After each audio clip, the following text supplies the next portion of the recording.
Jesus Mediator presents the story of Noah, man who builded ark to save humans. Hey there, friends. Welcome to an incredible journey delving into the captivating life of Noah, the man chosen by God to save humanity. In this enchanting voyage, we're about to dive headfirst into the beginnings of this remarkable individual, exploring the tapestry of his early life, threaded with the promise of an extraordinary mission, meticulously crafted by the hands of destiny and divine guidance. Picture this. We're transported back in time to a land of ancient wonders, a time of faith and destiny. It's in this backdrop that a young boy named Noah takes his first breath. Born to devout parents in a place called Mesopotamia, Noah's early life is rooted in the rich soil of tradition and spirituality. Noah's parents raised him in a culture where faith was more than a routine. It was a way of life. At a time when his peers might have been chasing after playthings, Noah was absorbing the stories of his ancestors, stories of divine encounters and miraculous events. In these formative years, Noah's spirit was already being nurtured by the soil of devotion, setting the stage for the incredible journey that lay ahead. So, my friends, as we begin our exploration of Noah's life, let's remember that even in these early chapters, seeds were being sown that would shape the destiny of humanity. Stick around for more as we unravel the captivating tapestry of Noah's life. Can you imagine receiving a message from the Almighty himself? Well, that's exactly what happened to Noah. In the midst of his daily routine, tending to his responsibilities, Noah hears a voice that resonates with authority and purpose. It's the voice of God. According to the biblical account in Genesis 6:13-14, God's first words to Noah were, "And God said to Noah, I have determined to make an end of all flesh, for the earth is filled with violence through them. Behold, I will destroy them with the earth. Make yourself an ark of gopher wood."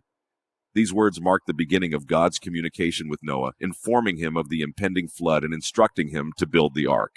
Noah was entrusted directly by God with an awe-inspiring mission: to build an ark, a colossal vessel that would not only save his family, but also a diverse array of animals from a cataclysmic flood. This call from God was more than a task. It was a calling that demanded unwavering faith and obedience. The selection of Noah to save humanity within the biblical context reveals a tapestry woven with divine wisdom and purpose. In this intricate narrative, God recognized Noah's character as a tapestry of righteousness and unwavering faith, a person whose steps were closely aligned with the divine. Noah's distinctiveness emerged through his unyielding obedience and profound devotion, illuminating his path as a chosen vessel. The symphony of his willingness to heed God's voice and navigate the winds of divine instruction stands as the crescendo that led to his remarkable role. So let's talk about the incredible ark that Noah built. Picture this. Noah gets this divine message directly from God telling him to build an ark, but here's the kicker. God actually gave him the measurements. Can you believe that? So Noah starts gathering the materials and he's constructing this massive vessel. I mean, we're talking about a boat that's around 450 feet long, 75 feet wide, and 45 feet high. It's not your typical DIY project, right? Now, imagine the scene. This enormous boat taking shape on dry land. People must have thought Noah had lost it. But he trusted in that divine message and he didn't waver. And here's the cool part. God instructed Noah to make it with 3 decks, a door, and even a window. The details are fascinating. Noah was meticulous in following these specifications, which makes sense considering he knew this ark was destined to withstand a worldwide flood. Now, what's really intriguing is how he managed to fit all those animals on board. I mean, 2 of every kind plus 7 pairs of some. It's mind-boggling, right? But hey, this was no ordinary task. God was orchestrating every step of this incredible plan. As Noah built this ark, you can just imagine the whispers and the stares from his neighbors. But he remained focused, driven by faith and his calling. And when the ark was complete, it must have been a sight to behold, a massive seaworthy vessel standing tall on dry ground. So, my friend, Noah's determination to build the ark is a testament to faith, obedience, and an unwavering commitment to a divine mission. It's a reminder that sometimes the most extraordinary things happen when we're willing to trust and follow, no matter how unconventional it may seem. So let's dig into one of the most gripping parts of Noah's story. Imagine this. Noah, knee-deep in building this massive ark, gets a direct message from God. And what does God say? Brace yourself, a flood is coming and it's going to wipe out everything. Can you picture Noah's reaction? Here he is, constructing this gigantic vessel, and now he's got to shift gears and prep for a flood of biblical proportions. I mean, that's no small task, but Noah's got a divine calling, so he rolls up his sleeves and gets to work. Now here's the crazy part. God tells Noah to gather up 2 of every kind of animal, and even more of some. Can you imagine trying to round up a pair of lions, a couple of penguins, and some kangaroos? It's like organizing the ultimate animal mixer.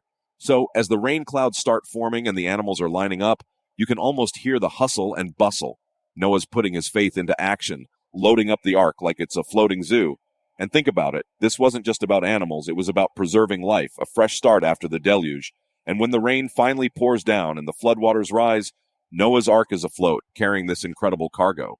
Can you imagine the mix of sounds inside? Roars, chirps, and squawks. It's like a wild symphony.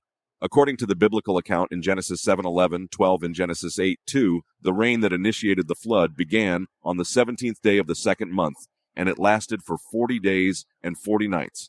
In the 600th year of Noah's life, in the second month, the 17th day of the month, on that day, all the fountains of the great deep were broken up, and the windows of heaven were opened, and the rain was on the earth 40 days and 40 nights.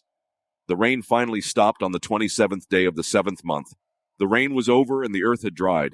And God spoke to Noah, saying, "Go out of the ark, you and your wife, and your sons' wives with you." This indicates that the floodwaters remained for a considerable period, but eventually receded, allowing Noah and his family to leave the ark. Well, here's the wild part that happened after the floodwaters finally receded and the ark was on dry land. Imagine this. After spending over a year on that ark with all those animals, can you imagine the noise? Noah and his family must have been beyond relieved to set foot on solid ground again, but here's what's fascinating. The first thing Noah did was build an altar and offer sacrifices to God. Now picture this scene, this massive custom-built vessel sitting on a fresh new earth, and Noah with his family offering thanks for their survival. It's like the ultimate act of gratitude after that incredible journey. But here's the kicker.